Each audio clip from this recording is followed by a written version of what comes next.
Lorsque l'on joue pour la première fois à un jeu Pokémon, on se contente de finir l'aventure normalement. On capture nos premiers Pokémon, on bat des champions d'arène, des Pokémon légendaires, et puis on devient maître de la ligue. Mais Pokémon, ça ne se résume pas que à ça, le jeu fourmille de petits détails et de secrets cachés par les créateurs du jeu, auxquels vous n'avez sûrement pas fait attention. Des références discrètes, des personnages que l'on revoit bien des années après ou encore des blagues subtiles. Installez-vous bien confortablement et laissez-moi vous présenter ces secrets et easter eggs dans la série Pokémon qui à mon avis vont vous surprendre. C'est parti!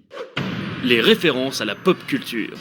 Dans les jeux Pokémon, il n'est pas rare de croiser ça et là des petites références à d'autres œuvres de la pop culture. Prenons par exemple les maisons, ou plus précisément les télés qu'on y trouve. Bien sûr, comme on passe notre temps à appuyer sur le bouton A H24 quand on joue à Pokémon, on l'a forcément fait sur ces télés qui décrivent alors des trucs un peu vagues. Par exemple, dans Pokémon Rouge et Bleu, un message s'affiche vous disant « 4 garçons marchent sur une voie ferrée ». Eh bien, il faut savoir que ces descriptions font référence à des films qui existent pour de vrai. Ici, les 4 garçons sur une voie ferrée sont en fait les garçons du film Stand By Me. Ils l'ont aussi fait pour d'autres versions du jeu, comme dans Or et Argent où la télé vous dit que les étoiles tapissent le ciel pendant que 2 garçons prennent le train, référence au film Outsiders, et dans Ruby Saphir avec 2 hommes dansent sur un clavier de piano géant comme dans le film Big. Ils ont bien sûr continué dans Pokémon Rouge Feu Vert Feuille qui vous dit que une fille avec les cheveux bouclés marche sur une route de briques comme dans le Magicien d'Oz, et enfin dans Heart Gold et Soul Silver on vous raconte que 2 garçons sont dans une grotte à la recherche d'un trésor comme dans le film Tom et Huck. Depuis... on n'a plus jamais revu de référence à des films réels dans les télés de Pokémon. Ça me fait penser aussi à un détail que vous avez peut-être remarqué, ce sont les consoles de jeux Nintendo présentes dans la chambre du héros. Selon l'année à laquelle est sorti le jeu en question, le modèle de la console change. Dans les premières versions du jeu, notre personnage avait une Super NES. Ensuite, dans les versions Game Boy Advance du jeu, notre personnage possède une GameCube. Dans les versions DS, on peut voir une Wii, et dans les versions 3DS, une Wii U, jusqu'à la version Ultra Soleil et Ultra Lune, où notre personnage possède une Nintendo Switch. C'est un détail cool, mais vous allez peut-être me dire que c'est bon, vous le saviez déjà, c'est pas comme si c'était la première chose qu'on voyait quand on débutait une partie, hein. Ok, vous en faites pas, j'en ai encore. Référence qui devrait plaire aux fans de Dragon Ball, dans Pokémon X et Y sur la route 10, il existe un dresseur qui lorsqu'il est battu, vous sort un magnifique « Wow, votre niveau est incroyable, sûrement supérieur à 9000 ». Pour terminer, référence qui vous parlera peut-être, quand vous faites une photo dans Pokémon Soleil et Lune, vous recevez des critiques photographiques et l'une d'elles est assez particulière. 7,8 sur 10, too much water. Alors ça c'est drôle, on fait ici référence à la fameuse critique d'IGN adressée à Pokémon Ruby Omega et Saphir Alpha. Quelle bande de farceurs chez Game Freak. Le sbire de la Team Rocket. Dans les jeux Pokémon, il y a bien sûr les teams de méchants avec la célèbre Team Rocket qui vient régulièrement pour nous empêcher d'avancer dans l'aventure. Comme on passe notre temps à battre en duel ces sbires insupportables, il y en a bien trop pour qu'on se souvienne de tous, mais il y en a un qui sort un peu du lot que l'on appelle le sbire de la Team Rocket. Ce sbire est assez particulier. En fait, dans Pokémon Or et Argent vient un moment où la Team Rocket est dissoute et disparaît totalement de la région. Totalement? Non, car un salaud de petit sbire n'a visiblement pas vu les infos et continue de faire son bandit à travers la région. Par conséquent, on le défie et une fois battu, il nous explique qu'il retourne désormais dans son pays pour fonder sa propre team. Dans la version anglaise du jeu, il prononce aussi une expression très particulière, bye bye a go-go, avant de s'en aller. À ce moment-là, on se dit que ça y est, on ne le reverra plus. Ah bon. Dans Pokémon Noir et Blanc à Flocombe, si l'on prend la peine de visiter un peu la ville, on découvre dans une maison un homme chauve. Quand on lui parle, il y raconte être un ancien membre de la Team Rocket rentré chez lui. Dans la version anglaise du jeu, il prononce même ces mots, bye bye go go. Et oui, il s'agit bien de la même personne que dans les premiers jeux que l'on retrouve alors 11 ans après, rendez-vous compte. Et heureusement pas d'inquiétude, il n'aura pas fondé sa propre team par manque de temps depuis qu'il est devenu un homme marié. On a eu de la chance. Hey you Pikachu.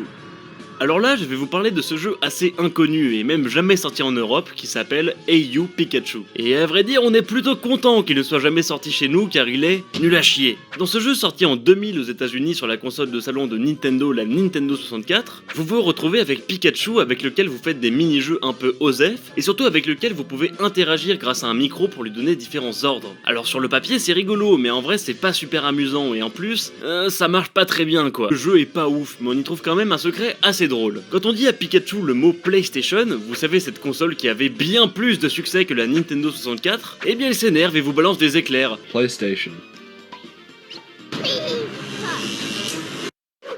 Le gamin aux shorts. Ah, alors celui-là je pense que vous l'aviez déjà remarqué tellement il est bizarre. Vous savez, on croise tout un tas de dresseurs dans les jeux Pokémon et à chaque fois ils vous abordent avec une petite phrase genre « Haha, que le duel commence !» Normal me direz-vous, mais il y a aussi un dresseur un peu bizarre qui lorsque vous le croisez ne vous parle pas de Pokémon non, mais de sa grande passion, les shorts. J'aime les shorts, ils sont confortables et faciles à porter. Alors en soi c'est pas hyper intéressant, mais cette phrase est tellement improbable qu'elle est devenue un mème, une blague partagée partout sur internet. Pour vous dire, il existe même une page Facebook qui lui est dédiée. Forcément, dans les autres jeux Pokémon, comme ils savent que ça nous fait rire, eh bien ils ne se sont pas privés pour remettre de temps en temps un dresseur un peu bizarre qui vous parle de sa grande passion pour ses vêtements et de à quel point ils sont confortables et faciles à porter. Haha, c'est rigolo oui, sauf qu'ils oublient qu'après tu les défies et que tu exploses leur équipe de merde avant de prendre leur argent. My body is ready. Retour en 2007, lors de la présentation du jeu Wii Fit à la conférence E3 de Nintendo. Au moment de la démonstration du jeu, c'est le directeur de la branche américaine de Nintendo, Reggie Fils-Aime, qui vient tester la balance board. Avant de monter dessus, il dit une phrase qui restera célèbre tellement elle est improbable. My body is ready. My body is ready. Depuis, c'est devenu une blague qu'on voit un peu partout sur le web, sur YouTube, et ce n'est donc pas surprenant de la retrouver dans un jeu comme Pokémon. Car oui, à la fin de la route victoire de Pokémon X et Y, on croise un dresseur du nom de Timéo en version anglaise, et celui-ci vous aborde avec un sublime « My body is ready ». De même façon, dans Pokémon Soleil et Lune en version anglaise, le prof Euphorbe hurle cette même phrase au début du jeu, c'est plutôt drôle et ça reste un hommage franchement cool rendu à ce directeur qui nous surprendra toujours. Le mystère de Fort-Buisson. A la fin de Pokémon Rouge-Feu et Vert-Feuille, il est possible d'accéder à un archipel d'îles nommé Île Sévie. On y trouve quelques villes, des dresseurs et des Pokémon, mais ce qui a retenu l'attention des joueurs, c'est la forêt de Fort-Buisson. Cette zone est assez bizarre. Il s'agit d'une grande forêt rectangulaire dans laquelle il n'y a que des hautes herbes dans lesquelles des lignes sont dessinées, faisant comme une sorte de labyrinthe. La description du lieu est elle aussi assez troublante. Les Fort-Buissons consistent en un grand champ de hautes herbes entouré d'arbres. Des lignes sont dessinées dans le champ. Certains pensent qu'un secret s'y cache. Ce secret, on ne l'a pas encore élucidé, mais on a quelques hypothèses. On pourrait d'abord croire qu'il s'agit des marques similaires aux lignes de Nazca ou au cercle de culture qui dessinent des lignes semblables sur nos sols. Mais il existe aussi une autre théorie que j'apprécie beaucoup. Si l'on regarde bien, on peut imaginer que ces lignes représentent un circuit imprimé. Vous savez, ces composants informatiques que l'on trouve par exemple dans les cartouches de jeux, comme celles de Pokémon, comme par hasard. Et plus troublant encore, les seuls Pokémon que l'on y trouve sont des Pokémon de type insecte, comme Chenipan ou Chrysacier. Et je ne sais pas si vous le saviez, mais insecte se prononce bug en anglais, comme les bugs informatiques. Circuit imprimé, bug informatique, on est encore sûr de rien, mais on pense que ces deux indices sont un peu trop proches pour n'être qu'une coïncidence. Les jeux Pokémon fourmillent de secrets, d'easter eggs, de petits détails à la fois drôles et marquants qui rendent l'expérience de jeu unique. Alors bien sûr, il en existe énormément, et bien trop pour tous les citer dans une seule vidéo, et c'est un sujet qui me passionne tellement que ça me dirait bien d'en faire d'autres. Et vous, ça vous plairait? Bref, regardez cette vidéo, on espère qu'elle vous a plu. Si c'est le cas, n'oubliez pas de laisser les pouces bleus de l'amour, de vous abonner et de nous suivre sur les réseaux sociaux les petits potes, ce serait super cool.